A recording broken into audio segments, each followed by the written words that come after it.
Hello, everybody. Welcome to Drop Pod, episode 12, and we're still standing. Before the episode actually begins, I want to make a disclaimer. It is just me this week. I have a guest that was supposed to come on for this episode. They fell ill. So prepare for them to come back next episode. That's the thing about Drop Pod. I want Helljumper crew members to come on and kind of just shoot the shit with me. But at the same time, I do not want to force anybody to do things that they can't do. So, expect them next week. Unless you want me to force people to just kind of come on, like you're contractually obligated to join Drop Pod for an episode. If you do not, your life is forfeit unto me. Is that too much? I don't know. Welcome, everybody.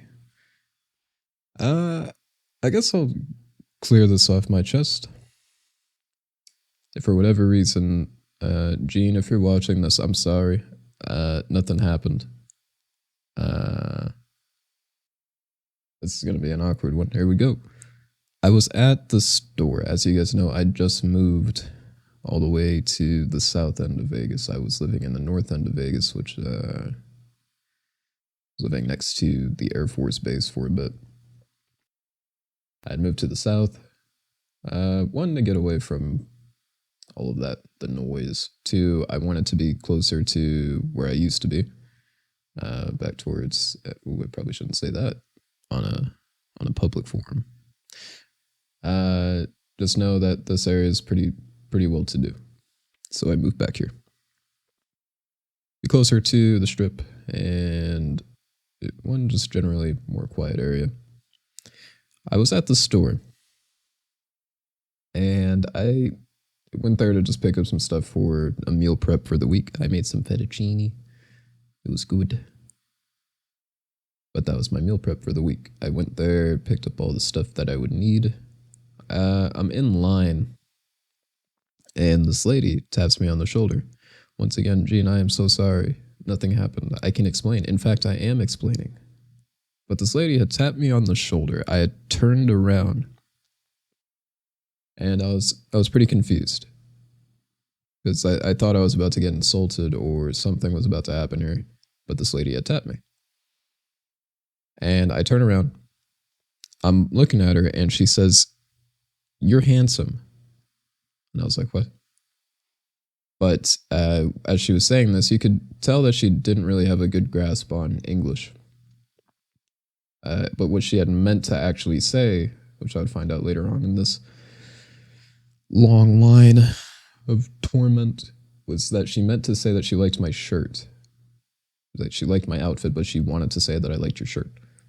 So she had insulted me and gave me a compliment at the same time. So I was like, huh, I'm not handsome. But that wasn't it.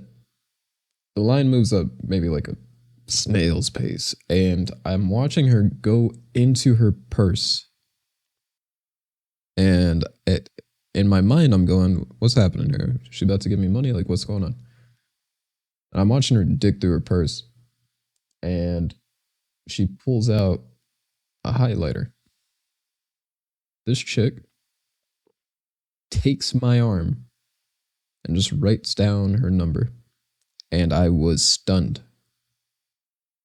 I was absolutely stunned at what was going down. Probably the easiest number I've ever gotten in my life. Just call me if you guys are having some relationship problems. I'm pretty sure I could, probably snap in there, But it was just weird. She told me that she had just came from Chile. Her name, I immediately forgot it. It was like Irie or something. And by the time I had gotten up to like the front of the line where I was starting to put my groceries on the belt, I'm looking at the cashier, and the cashier shoots me this look like, damn. And I was like, yeah, I know. We both give each other that look, and by the time I got home, I immediately watched that number off. But I was just surprised. I was stunned. I was like, damn, is that how you guys do it in Chile? Are you sure? I'm sorry, Gene. Don't hate. It happened. But I mean, the thing is do I just stop going to that store? Is that what happens? Do I just I don't want to make it seem like I was trying to be rude. But now I think I just avoid that store altogether. Anyway, welcome to Drop Pod, I suppose. Some things I wanted to talk about tonight. Tonight, I record this episode at night. I think you guys get this in the afternoon, though. What? But some stuff I wanted to talk about. The Resident Evil 8 demo, got to play that towards the end of the week. It was a timed demo. This is kind of crazy. I don't really know the design philosophy behind it. Mallow was talking to me about some stuff he had heard through the grapevine. But I do want to hear the philosophy and what's the points of a time demo. I had told Mallow that, I got what I wanted out of the demo. Literally finished. They give you like 2 chapters to play. Like half of 2 chapters to play. And I finished both of those in 30 minutes. And I got what I wanted. I had pre-ordered the game long ago, way in advance. And I know people are going to be like, oh, pre-order, yuck. You're not a real gamer. But I pre-ordered it. This is a release I'm very excited on. I think the only 2 games I have pre-ordered this year were Diablo 2 Resurrected and this game, Resident Evil 8. Comes out May 8th for US and I think May 9th for Japan. Yeah, only the US gets to play this on May 8th, by the way. Pretty sure everywhere else, you're just going to have to wait. I'm just kidding. US and Europe, May 8th, Japan, May 9th. I don't really know why. Curious to say the least. But I'm not the one making big bucks at Capcom, so I can't say what the philosophy behind any of this is. The game looks really good. You really couldn't tell that it was like a Resident Evil game if you haven't played Resident Evil 7. It looks really nice. There are some things I wish they could do better. Like the movement feels kind of weird, not too fluent, especially when you're in these open environments. The magic kind of starts to lose itself a little bit when you're trying to just move around a corner and you can't. But game is fun so far. See how all of the stuff with Lady Dimitrescu turns out. Maybe live happily ever after. Who knows? Oh man. I mean, hopefully we get to fight her at some point in the game. There's a resurgence in people playing Valheim. I'm assuming that a lot of big updates have came out. I kind of took a break. One, because I like playing it with another person, and a lot of my folks within the Hell Jumpers stopped playing it. Like the game is fun, but we just had like a little bit of a break. I will probably get back on it just to kind of finish some stuff out. But I mean, the game is such a slog to get through solo. Like you need a stack. Because I mean, there's just so much. There's a lot of moving pieces going around, and you just need to be able to have other people around to kind of help you build out some things, mine out some stuff. It is such a chore to do any of that solo. But it's okay. It is okay. There was a story. Sorry to move away from Valheim. I just kind of wanted to bring up the fact that I kind of had a bit of a break. But if anybody knows why there's such a resurgence in Valheim, I mean, it's a fun game. I'm not trying to take it away from it. But I'm just unsure. Was there like some big update that I should know about? Who knows? Anyway, there was a story that I wanted to cover on last week's Drop Pod. Or did I? I don't even remember. Yeah, I'm actually going to pause the show just to make sure that I did or did not mention this. Hold on. Okay, I don't think I did. Though I didn't check all too well, so this is going to be fun if I did actually mention this and I just didn't check all that well. But anyway, last week I wanted to mention that there were some female Hearthstone players that just felt like Blizzard should do a little bit better. There was a lot of criticisms that the environment is just way too toxic for a female player. And I mean, Hearthstone is just one of those games like everybody can pick up. I mean, you don't have to have the reaction times of a god. It's literally just a strategy. It's a card game. So, I mean, everybody's picking this up. If you like card games like Magic, can't really go anywhere to play Magic right now. At least not physically. But you can play Hearthstone. You could play Magic digitally if you wanted to. I mean, Magic has some pretty good digital card games. I'm not too into it because I started with Hearthstone. But I mean, come on. Anyway, Blizzard finally made the announcement that they're going to do better after the criticism that they had received. So I just wanted to throw that out. It's on you, ladies. You have the power to create change as you see it. And I'm glad that you guys are using your voice. So there you go. It's a crazy time that we live in, but everybody should be allowed to, game. Just be happy with what they're doing without scrutiny or salaciousness. So, kudos to all of you out there that we're giving Blizzard a piece of your mind, that is. Another bit of gaming stuff I wanted to talk about was the Scavengers launch. I had played Scavengers with Reigns during its closed beta, and I thought this game was going to do pretty well. The whole Battle Royale thing it's not for me. I totally fell off this genre. I can't really stand it much. But Scavengers looks like it was going to do fun. So if you liked Battle Royale, you would like this game.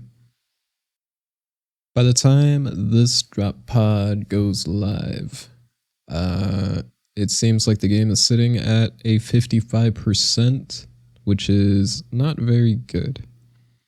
Gotta admit. A lot of people are just worried about bugs, obviously. I don't know what you expect. The game is in early access. It had a closed beta, but early access, no.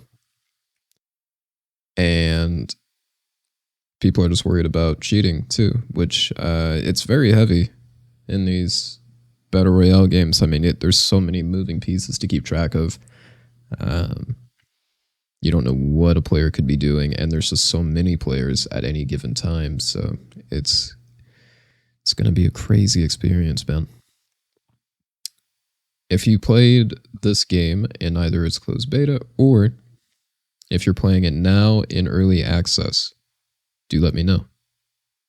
Apparently, this game is doing so well that it already ran out of early access keys on Steam, but you can still get it from Epic Games should you want to try it out. I'm not sure what you prefer in your video games, but I believe I will be passing on this. It's just Battle Royale is not my thing, really. I'm trying to get back, though, into Apex Legends. They're about to have a really big update. I talked about this in my rant, which also, I'm going to keep more of my Destiny stuff just kind of related towards videos on the channel now.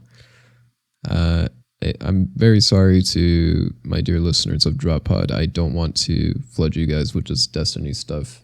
A lot of you don't play it. I will offhandedly mention Destiny still. I don't think I will have a Destiny feature this week, because that's what this is. It's a feature. Or maybe I will have something to say about Destiny. Who knows? We'll see. We'll see if we can make the record start today. But I want to get back into Apex Legends because huge update coming up this Tuesday. So this would be tomorrow when this episode goes out. I'll be playing it. I'll be streaming it. It's going to be a fun one. Apparently there's going to be this arena-style mode similar to Counter-Strike or similar to Trials even. And I am just very curious on that. A lot of people are. They really took my attention with this update. One, because it's kind of related to Titanfall. I love Titanfall, or at least Titanfall 2. I never got a chance to play the first. I should do, though. I should go back. But Titanfall 2 was very fun, and I am looking forward to seeing whatever this update has in store. Some things include this low profile stat getting removed from certain legends in the game. Low profile is something you probably wouldn't even know if you weren't actually playing the game too much, or if you just don't care about stats really. But low profile was a perk, I guess you could call it that, where if you were a smaller legend in the game, you would take 5% increased damage due to your low stature. Low height, and only certain legends in the game had this, while larger legends in the game, Caustic and Gibraltar, would have this Fortify buff, which meant that they take 15% less damage. But they're just doing away with the low profile perk. I don't know what's happening with the Fortify, but low profile, it's out of there. I'm looking forward to this arena mode, because apparently this game mode could go on forever. And I do want to see what that's like when you're just in a deadlock with like a really good stack and you guys are just volleying these rounds off. The way that you win it is that you need to lead by 2 rounds and eventually just take the game by the 3rd. But this game could last for a while, so we'll see what happens. Goes live May 4th, 10 o'clock a.m. PST. I'll be streaming it. That's literally tomorrow, May the 4th. Be with you. It's not tomorrow for me, but it will be tomorrow for you. I don't know why I keep explaining this every week. You guys know what's happening. My community is a pretty smart one. Cheers. Took a drink there. Took a swig. Something that I covered on the channel earlier last year was the fact that Bobby Kotick was getting a bigger pay increase, but he is now getting his pay halved as of 4 days ago. This is a huge dub, but at the same time, he's still eligible for like large bonuses. So, I mean, the rich get rich. It's nothing new. But this is kind of huge, because Kotick is showing that there is some sort of something behind him. Or maybe this was just business being business, but his pay is getting halved, which is huge. It's a huge, huge dub. We'll see what sort of impact this has on Activision going down the line. We'll see where the rest of this money is going to go. If it's not going to Bobby Boy, we will see. Are we going to see more Activision employees? Maybe some pay raises. Who knows? Something I did want to mention. I had woke up to a Forbes article by Paul Tassi, and he had mentioned that every single Activision-owned studio is now working on development of Call of Duty. Even Activision in-house. It's all hands on deck on Call of Duty now, which is crazy. The team that was behind Crash Bandicoot is now working on Call of Duty now as a supplemental team. And be glad that at least it's not Vicarious Visions, because they got pushed to Diablo 2. And now they're Blizzard in-house. Oh, it's a mess. I don't know how we're going to get through this nightmare. But we gotta push through. Is it all bad? Some of you might be going, I believe so. A lot of studios are losing their soul. A lot of studios. And it's unfortunate because a lot of these development studios don't really want to go with the punches. They'd rather just be doing their own thing. There's a lot of creativity out there. It's just can't have it within AAA because AAA is a monster and all it knows is what is currently generating money. But this is news to none of you. This will continue because we as the consumer dictate it. The numbers don't lie. And when the numbers don't lie, we continue to see trends towards these avenues. Call of Duty doing a little too well for itself. How about we continue on? It's unfortunate, but this is what we deal with. And it is definitely the consumer's fault. As much as we want to give shit to EA, Activision, Blizzard, we dictate these trends. You stop buying these games, they stop making them. Stop purchasing the DLCs, the loot packs, battle passes. Stop purchasing battle passes in general, they stop doing it. But we're creatures of habit, and we can't stop what we do. So, this is going to continue until something grandiose happens to a scale where it just changes the scope of game development and AAA development in its entirety. But bless indie development. And I mean true indie development, none of this backed by huge corporations and just market it as indie. Not trying to call anybody out. You know who you are out there. I'm still rooting for you. It's just, you know what you're doing. There are some games that I really want to play right now. I will not be able to because I am waiting for these games to get a hell of a lot better. Cyberpunk and Outriders come to mind immediately. Cyberpunk, I had played that on its launch on stream. It was very hard to try to stream it. And a lot of folks in the Helljumpers Discord were asking me, Aegis, what did you think of the game? Do you like the game? And, you know, I liked what I played. It's not going to be for everybody. That was my sentiment when the game had launched. It's not going to be for everybody. If you loved Witcher, you might like this game. And that's saying something. You might like it. But if you like Cyberpunk, you'll love Witcher. Which is weird. It doesn't meet both ways.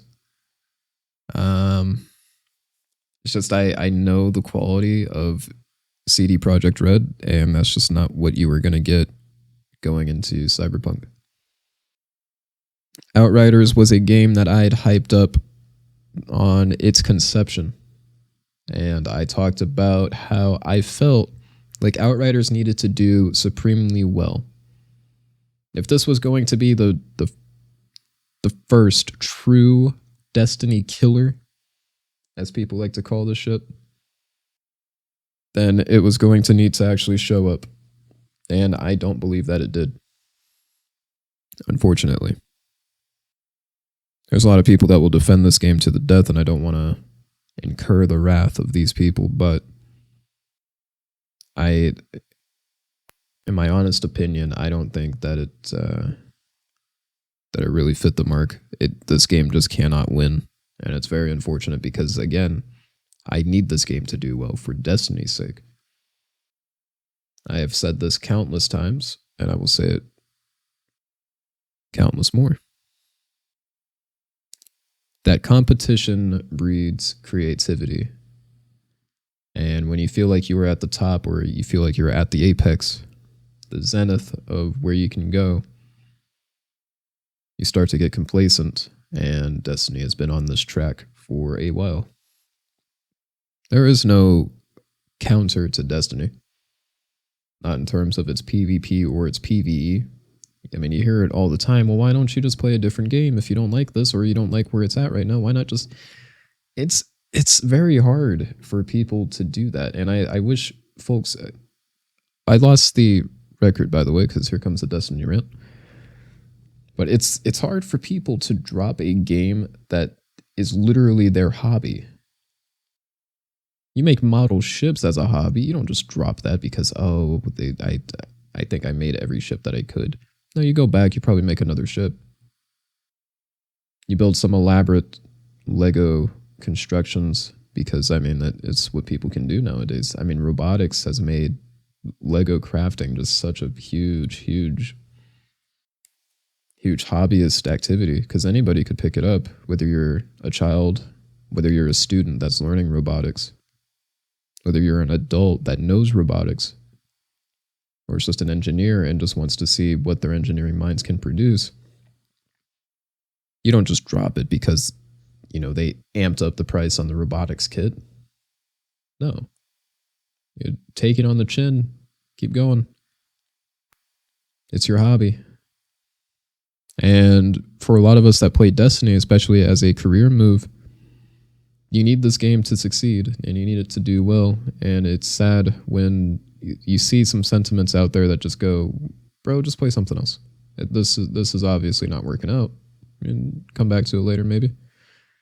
It's not as simple as you think. You can't just drop something just because, this is bad.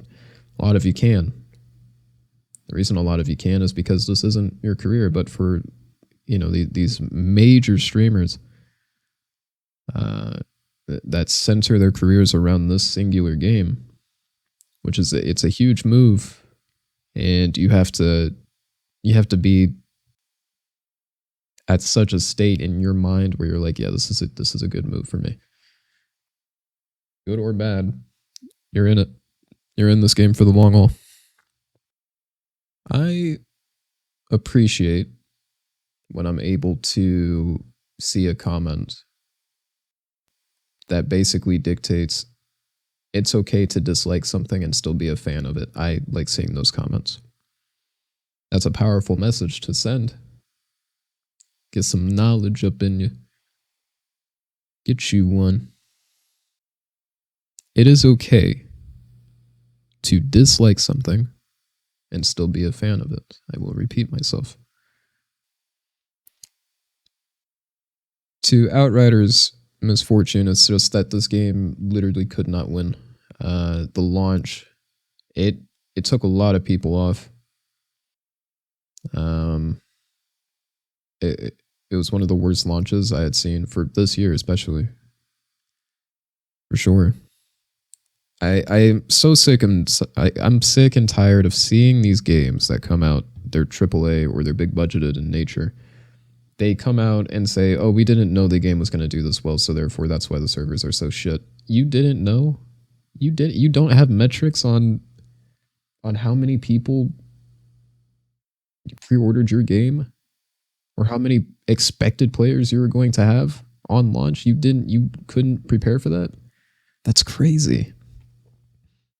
Oh, we're sorry. We didn't know that millions of you were going to log right now. Really? It's crazy. I mean, it's crazy. It really is. For a good few days, you would just get cycled out of the game, literally. Forced back to the menu, or you would get a pop-up message saying that the servers are down, which is very unfortunate because I remember when the game had launched, I had just moved. I was looking forward to just kind of sitting down, at least getting a few hours of play in, waiting for my internet to get cut on. And when the internet finally came on, I had first thing I did was log into Steam, see what the damage is on Outriders. Logged in, played maybe 30 minutes before getting cycled back to the main menu, and I was like, it's going to be one of those. It's unfortunate, but what can you do? And for a lot of you that are in Outriders for the long haul, I wish you all the best. But this game, it just doesn't really appeal to me, which is sad because I did hype up this game. I wanted this to do well. I needed this to do well, and it hasn't. For some of you out there, you're going, "Oh, what the hell are you talking about? This game did amazingly." But in my opinion, I don't believe so. I don't believe that it did. It seems like a lot of game journalists out there share the sentiment that it could have done a lot better. I agree wholeheartedly, which is saying much because I don't really like game journalism as we have it currently. I saw a actually no, I mentioned this already. But Yang Ye, who I had talked about in a previous episode, had talked about the state of Destiny 2's transmog. I'm not going to talk about Destiny in great detail here, sorry. But he had brought up a video detailing his disdain for the transmog system, and a lot of us were telling him, hey man, stay out of this one. And I mean, you had the usual suspects in his comment section, and it just doesn't bode well. It doesn't bode well for Bungie, not necessarily Destiny 2, but Bungie, because people already think they're just money grubbing leeches on gaming's free-to-play doorstep. And it's sad. It's akin to seeing, let's say, the president talk about your hometown, in which case my hometown, Vegas, and he's talking about Vegas in such a negative light, and because of that, you're expected to see less turnaround because the president gave such a bad remark on this city. Maybe had a bad experience or something heading to the tables. But you turn in to a state of the nation, and he had said something very awful about your hometown. Now all of a sudden your hometown's doing a lot worse for itself because somebody that big, that much pull, literally the fucking president, pardon my language, said something abhorrent. I feel like, and though he had a point to make, he doesn't play the medium in which causes his disdain, and it sucks. It sucks because a person like that has so much reach and is talking about something he doesn't really have much of a clue about. All he saw was transmog. Transmog, the players already don't like it. Therefore, let me comment. Doesn't know much about the systems interacting with it. Doesn't know much about the way that you can obtain the transmogs, even though that system is bad. And a lot of us are okay with paying. I'm okay with paying. I'm a whale. That's what they call us. Somebody that will just spend money on digital accessories. It's fine. Let me look good. Shoot. A lot of us are fine with that. What we're not fine with is that there's a cap for these materials. There are some arguments going around like, oh, how many sets are you actually going to use? Let's be realistic. Other comments that I had seen. Well, you can't not have a cap because then you would just work on every single set. Some of it's fair, some of it's you really got to reach for it. But another comment that I had seen that was kind of like, all right, okay, fair enough, is that you're meant to do this as like supplementary content while the season is kind of dying down. You don't really have much left to do in a season. A season in Destiny 2 lasts 3 months. And in those 3 months, you either play it at a rapid pace, everybody does, and you will have nothing left to do for the next 2 months of the supplementary patch. And in those 2 months, you're complaining. You're complaining about the state of the game. So we'll see what happens with this transmog system. A lot of us are just on the boat of wait and see. A lot of us are going to be saying, well, I told you so. And I said last week, it can't really be that way. A lot of us are expecting them to turn tail and run, but I mean, by the time that happens, they would have already gotten what they wanted. All of the whales, including me. I'm not ashamed. I literally have 1,000 silver, which is in-game currency. I literally have 1,000 silver to have a transmogged set by the start of the season. So we will see. We will see what happens there.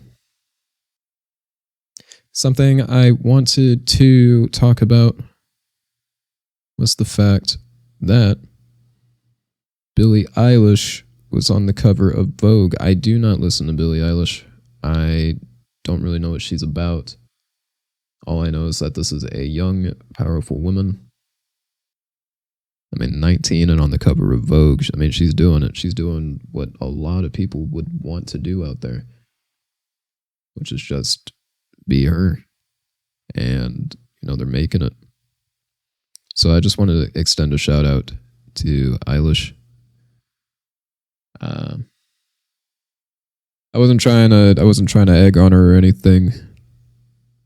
I didn't mean to make it seem like, oh, Eilish, whatever.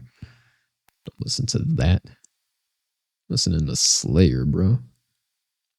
Where's that Wu-Tang at? Sorry. But yeah, I just find it interesting. She's like 19 or something now. And she's just on Vogue. Very interesting stuff. But something I actually wanted to talk about in the grand scheme of things. E3 2021 will be all digital this year. It's strange because I'm on the boat of we just don't need E3 anymore. My honest to God opinion, I really don't think we really need E3. I have always felt like it was just a glorified tech demo, which it's supposed to be, right? It's supposed to be, you're supposed to show off the latest tech, but it's turned into this flamboyant shelling of money where we put money towards things that people aren't going to care about, like musical numbers, instead of just, why a lot of people are there. They're not here for a show. They want to see these new games coming out. They want people to get hyped and excited for, new engine updates, new tech, these demos for these upcoming games. And companies like Ubisoft have really put me off of the idea of E3. I mean, it's just we've been down this road way too many times. You see a game like Rainbow Six Siege, and you're like, oh, this game looks so killer. Look at these graphics. They're so good. But then you're actually playing Siege, and it's like, wow, this didn't look anything like the E3 showing. Same thing with Watch Dogs. Same thing with Division. Overhyped. A lot of these games basically lied very hard in terms of their visual clarity, especially Watch Dogs, right? This was supposed to be like the next gen experience for Xbox One, PS5, PS4. Xbox just throws me off the loop when it comes to naming conventions. It's like Xbox One, Xbox Series X, S. Wouldn't it have been easier to just say, Xbox 720? Keep it going. At the Xbox 720, Xbox 1080, let's go. Get you one. I mean, why not? But anyway, E3, it's going to go digital. And it's going to be a neat one to see. I mean, we haven't seen it last year. And a lot of companies were trying their own little mark on showing off what they were going to release. We had publisher Devolver Digital basically have their own little digital attraction that you could have downloaded. I think you still can, but it was going to show off everything that they had planned for the year, which was pretty huge. And I really like that idea. It was a demo showcasing demos, and they did it very well. We're expecting to see Xbox, Capcom, Konami, and Ubisoft for this digital convention, and we will see what happens here. Very interesting on Capcom's, and we hopefully will see actual video games come out of them. If not, can't win them all. A couple more things I wanted to talk about before, the end, as we know it. Facebook has acquired Onwards developer Downport Interactive. This scares me. Just Facebook owning development studios in general just scares me. I own an Oculus Quest 2. I bought that thing on launch, as was advised by some of my members in the Hell Jumpers. I bought one. Do I think VR is at a state where it's like really good? Like, it could be a lot better. It really could. People are still trying to figure out how we should do motion controlling. We have a good idea now, but it could be a lot better, right? Facebook had released a version of the Oculus Quest 2 recently that would not involve you needing a Facebook account in order to use it. A lot of people don't have a problem with this, but a lot of people do at the same time. It is what it is. A lot of us don't want to use Facebook. A lot of us don't want to use social media in general. But this version of the Oculus Quest 2, you can buy it for an extra 500 bones. Isn't that crazy? For non-Facebook integrated Oculus would cost you 500 bones. Just to put that into perspective. I bought my Oculus Quest 2 at launch for $300. So for that $300, you are getting a all-in-one PC to even mobile version of a VR headset in $300. And the reason the cost is so low is because they cut corners when it came to materials. So then you're looking at, you want the Elite head strap because that makes the experience a hell of a lot better. You're going to want some ear cuffs to lock in a lot of the sound. If you're a streamer like me, you're going to want to get you a mic that can pick up your voice pretty well while you're on the move.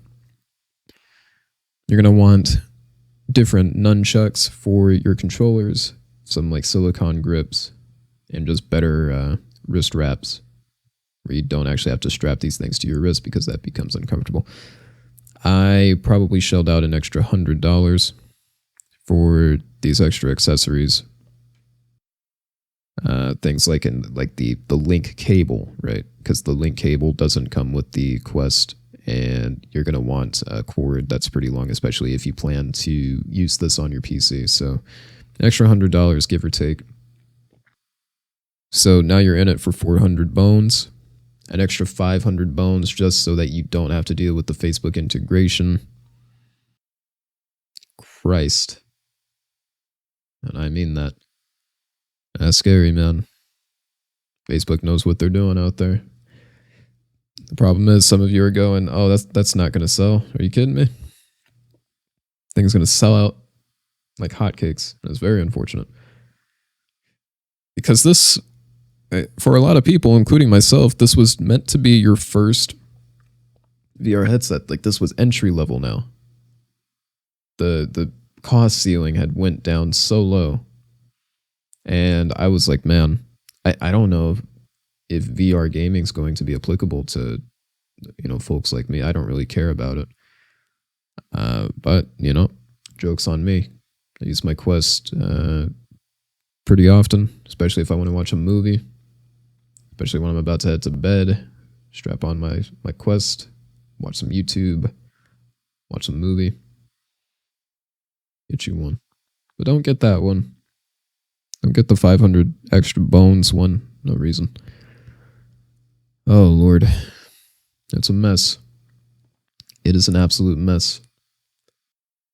But we reap what we sow. This sells, and then guess what's going to happen? They're going to make something else that's too grandiose in price, and that's going to sell out. This shit basically does. We'll figure it out, though. I believe in our generation to make some sort of change out there. I want to extend a shout out to my community. Those of you that catch me on stream and those of you within the Discord. I thank you. Thank you for interacting with those in the community. And I appreciate the way that it's currently going, I appreciate that I can just kind of see the Discord and everybody just kind of hanging out. And that's what I basically wanted out of this. So I'm glad that it's happening and I'm seeing it happen. And that's all. I don't know why I do this every week where I just extend shout outs to, and I mean that, everybody in the Discord from May to folks like Reaper that moderate the channel. Steven co-owns the Hell Jumpies. It's just cool how this all kind of turned out. There was a lot of ranting in this episode. Well, I mean, it's a podcast. It's to be expected. You have to try to carry yourself as a host when you're doing it solo. I'm hoping that my guest comes on next week. Otherwise, this is going to be another solo dolo adventure. None of this stuff I had plans to talk about. But as a gaming personality, you make noise about certain things. And we made noise tonight. Afternoon for you guys. Tonight for me. Let me know what you guys think in the comments, as always. What you think of E3. Are you going to be playing Resident Evil 8 when it drops on the 8th? The 9th for some of you across the pond. Do you have an Oculus Quest 2? Do you plan on getting one?